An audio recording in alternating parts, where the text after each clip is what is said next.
All right. Good morning. We'll have a lesson about the passive voice,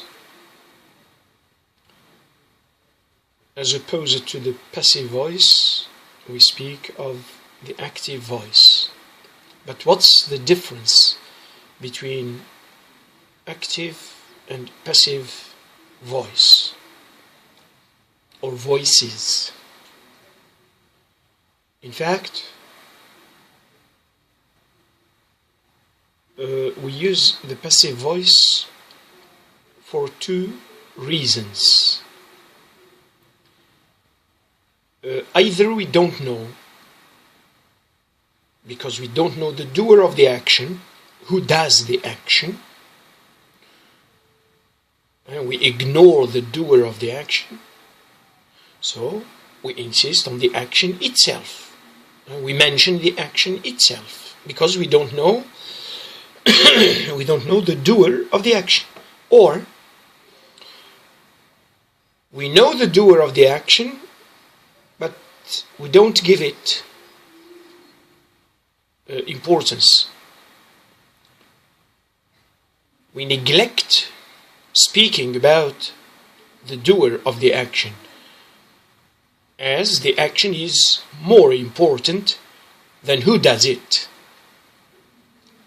So we use the passive voice for these two reasons. I repeat, because we ignore the doer of the action, or we want to insist on the action itself, though we know the doer of the action. For example,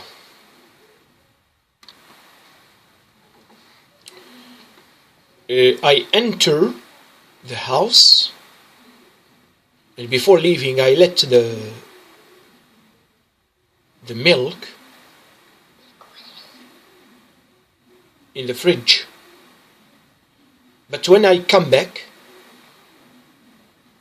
I don't find it. Maybe I let someone in the house, and I know that it's this person who has drunk the milk. And in this case, because I am angry and I want to insist on the fact that the milk was drunk, I say the milk was drunk. Maybe there are many people in the house. Maybe no one was in the house. And in spite of that, the milk was drunk. So I want to announce the fact that the milk was drunk. This is what is striking, what interests me, what I want to give importance to.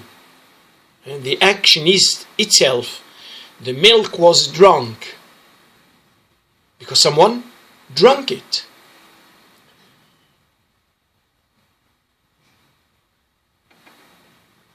Well, this is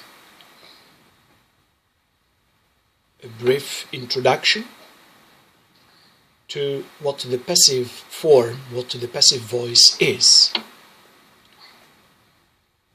In the next video, I'll explain how we transform, how we turn a statement from the active voice into the passive voice. Thanks.